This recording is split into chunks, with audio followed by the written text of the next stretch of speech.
Daily. Taste the Daily.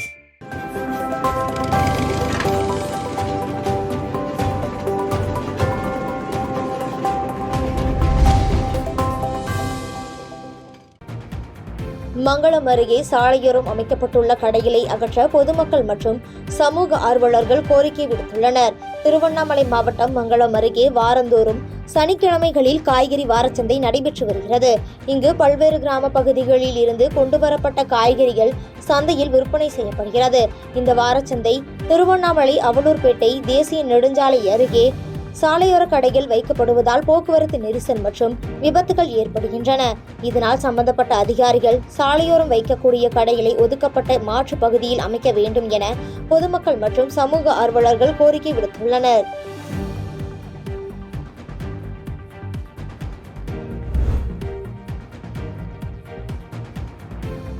Andipatti அருகே வீட்டில் ஆள் இல்லாத நேரத்தில் திடீரென வீடு பற்றி எரிந்ததால் பரபரப்பு ஏற்பட்டது. தேனி மாவட்டம் ஆண்டிப்பட்டி அருகே உள்ள கதிர் நரசிங்கபுரம் கிராமத்தைச் சேர்ந்தவர் மூதாட்டி ஜோதியம்மாள். இவருக்கு 3 மகன்கள் உள்ள நிலையில் 2 மகன்கள் திருமணம் முடிந்து சென்ற நிலையில் கடைசி மகன் பாண்டி மற்றும் கணவருடன் அவர்களுக்கு சொந்தமான குடிசை மற்றும் தகரங்களிலான வீட்டில் மூவரும் வசித்து வந்துள்ளனர். இந்நிலையில் வீட்டில் இருந்த மூவரும் வேலைக்கு சென்றிருந்த போது திடீரென இவர்களின் வீடு தீப்பற்றி எரிந்து சேதமடைந்துள்ளது. இந்த விபத்தில் வீட்டில் இருந்த ஆதார், ரேஷன் கார்டு உள்ளிட்ட அனைத்து முக்கிய ஆவணங்களும் தீப்பற்றி எரிந்து கருகியது. இதுகுறித்து ராஜதானி காவல்துறையினர் விசாரணை நடத்தி வரும் நிலையில் இதனால் தங்களது குடும்பம் வாழ்வாதாரத்தை இழந்து தவித்து வருவதாகவும், எனவே அரசு தீயில் எரிந்து நாசமான ஆவணங்களை கிடைக்க நடவடிக்கை எடுக்க வேண்டும் என்றும், இதற்கு அரசு உரிய நடவடிக்கை எடுக்க வேண்டும் எனவும் பாதிக்கப்பட்ட குடும்பத்தினர் அரசிற்கு கோரிக்கை விடுத்துள்ளனர். எனவே அரசு தீயில் எரிந்து நாசமான ஆவணங்களை கிடைக்க நடவடிக்கை எடுக்க வேண்டும் என்றும், அரசு இதற்கு உரிய நிவாரணம் அளிக்க வேண்டும் என பாதிக்கப்பட்ட குடும்பத்தினர் அரசிற்கு கோரிக்கை விடுத்து செய்தியாளர்களுக்கு பேட்டியளித்துள்ளனர். நாங்கள் எந்த இதுவும் இல்லை சார். என் பிள்ளை அது வாடகை வீட்டில் இருக்காங்க சார். தாய் சாப்பிடணும் இருக்கட்டும், அந்த பையன் கல்யாணம் முடியாத பையன் இருக்கட்டும்னு சொல்லி வச்சுருந்தாங்க சார். விட்டேன் சார். எங்களுக்கு எந்த விடுத்த கீழே கூட இல்லை சார். எதுவுமே இல்லை, பூரா வந்து போச்சு சார். நாங்கள் என்ன செய்ய, நீங்கள் பார்த்து உதவி செஞ்சால் சரி சார்.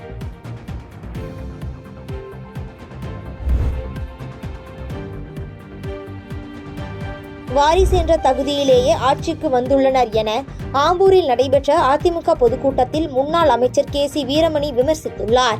திருப்பத்தூர் மாவட்டம் ஆம்பூர் புறவழிச்சாலையில் தமிழக முன்னாள் முதலமைச்சர் ஜெயலலிதாவின் 77வது பிறந்தநாளை முன்னிட்டு மாவட்ட அம்மா பேரவை சார்பில் மாபெரும் பொதுக்கூட்டம் நடைபெற்றது. இதில் பங்கேற்று பேசிய முன்னாள் பத்திரப்பதிவுத்துறை அமைச்சர் வீரமணி, தமிழ்நாட்டில் ஆண்டு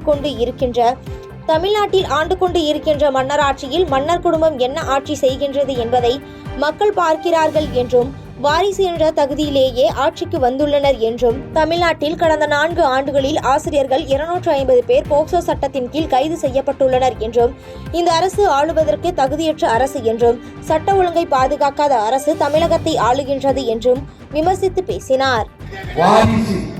வாரிசு என்கின்ற தகுதியிலே இன்றைக்கு தமிழகத்தை இன்றைக்கு ஆண்டு கொண்டிருக்கக்கூடிய அரசாட்சி ஆண்டு கொண்டிருக்கக்கூடிய மன்னராட்சி நடத்தி கொண்டிருக்கக்கூடிய இன்னைக்கு கருணாநிதி குடும்பம் ஆக மக்களை பற்றி சிந்திக்க தெரியாதவர்கள், மக்களுடைய குறைகளை அவருக்கு என்னவென்று தெரியாதவர்கள், இன்றைக்கு மக்களுடைய குறை என்ன, நாட்டினுடைய எப்படி இருக்கின்றது, விலைவாசி எப்படி இருக்கின்றது, இதெல்லாம் அறியாதவர்கள். குடும்பம் நல்ல குடும்பத்திலே அவர்களுடைய எதிர்காலத்திற்கு தேவையான திட்டங்களை தீட்ட வந்தது, வசதி வாய்ப்பை உருவாக்கிக் கொள்வது, குடும்பத்தில் இருக்கக்கூடிய அத்தனை பேருக்கும் பதவி அந்தஸ்தை உருவாக்கி கொடுப்பது, இப்படி இதிலே இவர்கள் நாட்டமாக இருக்கின்றார்கள். ஆக இப்படிப்பட்ட இந்த குடும்ப அரசியலை, மன்னர் குடும்ப அரசியலை விரட்டி அடிக்க வேண்டும். மக்கள்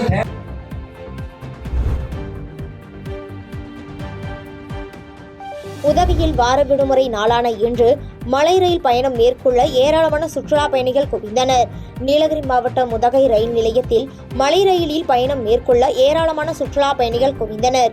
இங்கு காவல்துறையினர் சுற்றுலா பயணிகளிடம் எவ்வித பிரச்சனைகள் ஏற்பட்டாலும் 1512-139 என்ற டோல் ஃப்ரீ நம்பருக்கு அழைத்து புகார் தெரிவிக்க வேண்டும் எனவும், மலை ரயிலில் பாதுகாப்புடன் பயணம் மேற்கொள்ள வேண்டும் எனவும், தங்களது உடைமைகள் மற்றும் பொருட்களை பாதுகாப்பாக வைக்க வேண்டும் எனவும் காவல்துறை சார்பில் அறிவுரை வழங்கி விழிப்புணர்வை ஏற்படுத்தினர்.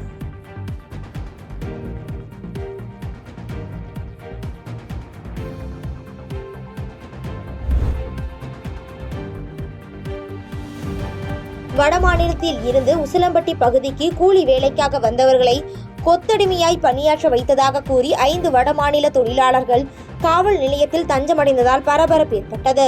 மதுரை மாவட்டம் உசிலம்பட்டி பகுதிக்கு கரும்பு வெட்டும் கூலி தொழிலாளியாக மத்திய பிரதேசத்தில் இருந்து 15 நபரை வரவழைக்கப்பட்ட நிலையில் அவர்களுக்கு உணவு மற்றும் ஊதியம் வழங்காமல் கொத்தடிமையாய் வைத்ததாக கூறப்படுகிறது. இந்த கொடுமைகளை தாங்கிக் கொள்ள முடியாமல் 15 பேரும் கடந்த 3 நாட்களுக்கு முன்பே தாங்கள் தங்கி இருந்த இடத்தை விட்டு வெளியேறி தப்பிய நிலையில் 10 நபர் மட்டும் சொந்த ஊருக்கு திருப்பி செல்லப்பட்டதாக கூறப்படுகிறது. மேலும் 5 பேர் 3 நாட்களாக உணவின்றி தவித்ததோடு உசிலம்பட்டி அருகே டி ராமநாதபுரம் காவல் நிலையத்தில் தஞ்சமடைந்துள்ளனர். இதனை அறிந்த எழுமலை காவல் நிலைய காவல் ஆய்வாளர் சுப்பையா மற்றும் டி ராமநாதபுரம் பகுதியைச் சேர்ந்த முன்னாள் ராணுவ வீரர்கள் ஆகியோர் தஞ்சமடைந்தவர்களை பத்திரமாக சொந்த ஊருக்கு அனுப்பி வைத்தனர். தொடர்ந்து காவல்துறையினர் இந்த சம்பவம் குறித்து தீவிர விசாரணை நடத்தி வருகின்றனர்.